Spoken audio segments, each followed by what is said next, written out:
welcome to Askimo TV. We're talking today to Adele Theron. Adele is the founder of The Naked Divorce. The organization helps people deal with the trauma of divorce. Hi Adele, how are you? Very well, thanks. Great.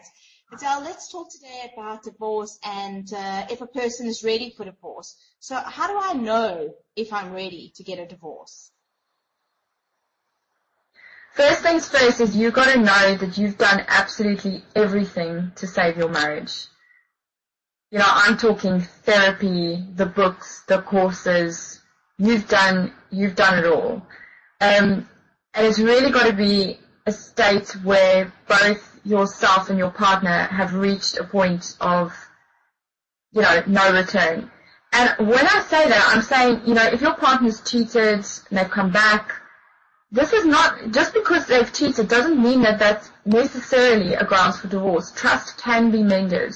You can get back together after surviving some traumas. You need some counseling, you need some therapy, etc. But you've really got to, when you get to that stage of divorce, you've got to know that you've tried everything and exhausted all options.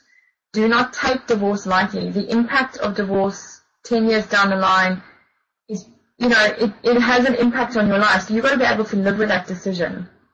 So do not make the choice in an emotional state. Make it when you're calm, peaceful, and you've kind of slept on it, not for several weeks, but for several months, particularly if you've been married for a long time. And what about children? Should I stay in a marriage for the sake of the children? That's a tough one, and only the person making that choice actually can, you know whether that is the case or not. I think staying in a marriage purely just for children is never a good idea, because at the end of the day, I have a pretty, you know, clear-cut way of looking at parenting, and, you know, parenting for me is ultimately the job or the role of a parent is to produce a viable adult. I know that sounds incredibly analytical and kind of emotionless, but, you know, your job as a parent is to make sure that your child is going to grow up into an amazing adult and contribute to society and that kind of thing. And you've got to look at what example am I setting? What am I teaching my child by remaining in this marriage? What am I teaching my child by leaving the marriage? So if you leave the marriage too quickly and on an emotional win, what example are you setting? Likewise, if you stay in a marriage that's abusive or, you know, where you're fighting all the time, what relationship model is going to be present for your child? What are they going to think marriage is all about?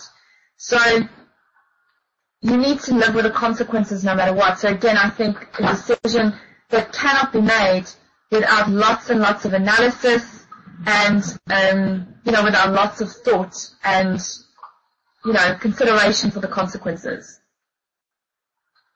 You know, many women are stay-at-home mothers or not the main breadwinner.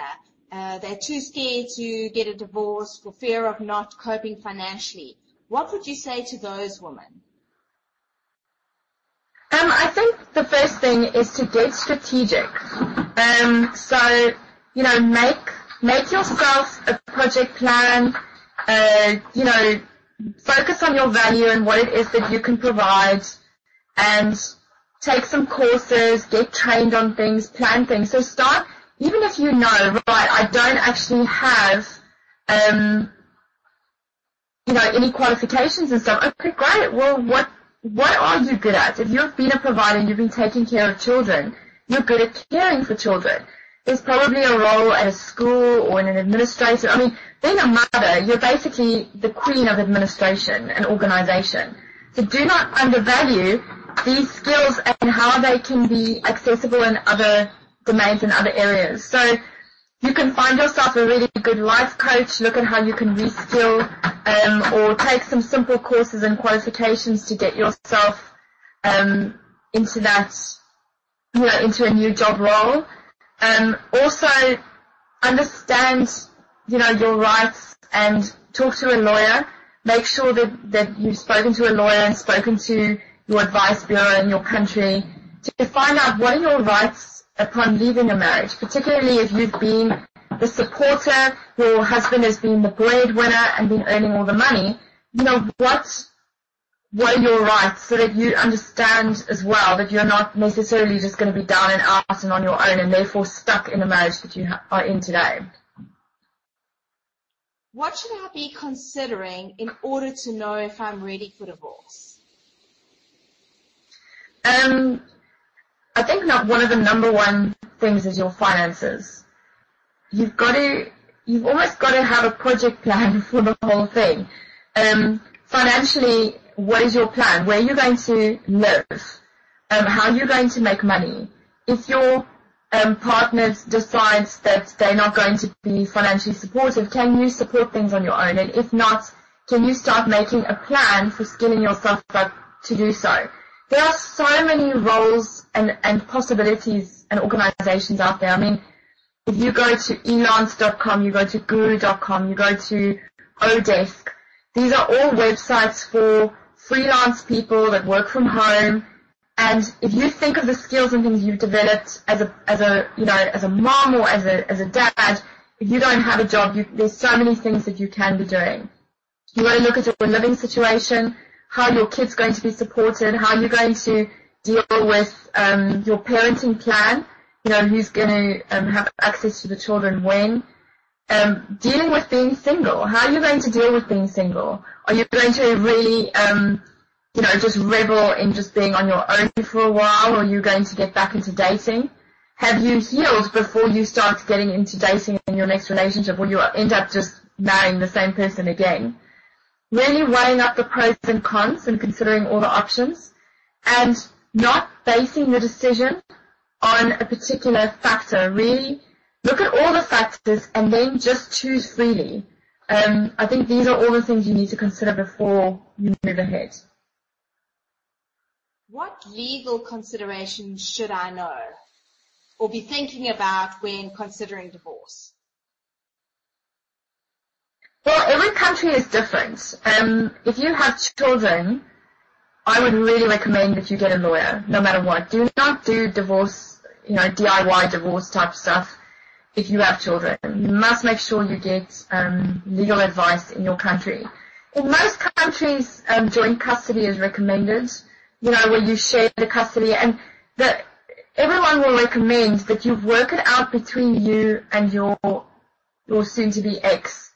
Do not try to do the negotiation through lawyers, because they'll try and string it out because they get paid by the hour. So the more negotiation and the more you can kind of handle together or with a mediator. I'm a massive fan of mediation. It's really, really great, and it's not only going to save you money, it's also going to teach yourself and your ex how to communicate and transition your relationship from husband and wife to joint parents in a joint partnership. You're going to be in relationship with this person forever because of the children. If you don't have children, then I strongly recommend you negotiate the whole thing together, and you can take on one of these do-it-yourself type divorce packages if they're available in your country, or a mediation type approach. The minute you start getting acrimonious and you start letting lawyers do all the negotiations for you,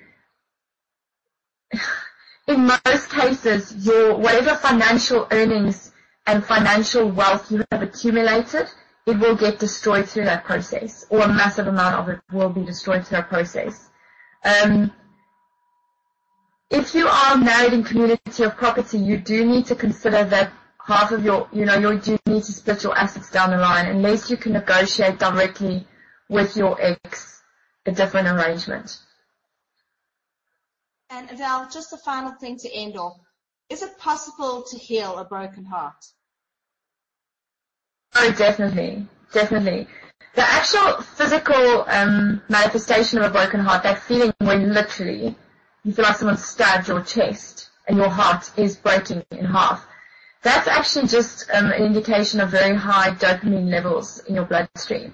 And dopamine is just really as a result of high cortisol and adrenaline, and if you leave cortisol and adrenaline over time and you eat too much sugar and drink too much alcohol, the dopamine levels go up, hence heartache. So although bizarrely you're encouraged to, bury your head in lots of ice cream when you go through a breakup, if you want that heartache feeling to go away, just do not eat sugar at all. So physiologically, yes, the feeling goes away. Emotionally, of course, it goes away.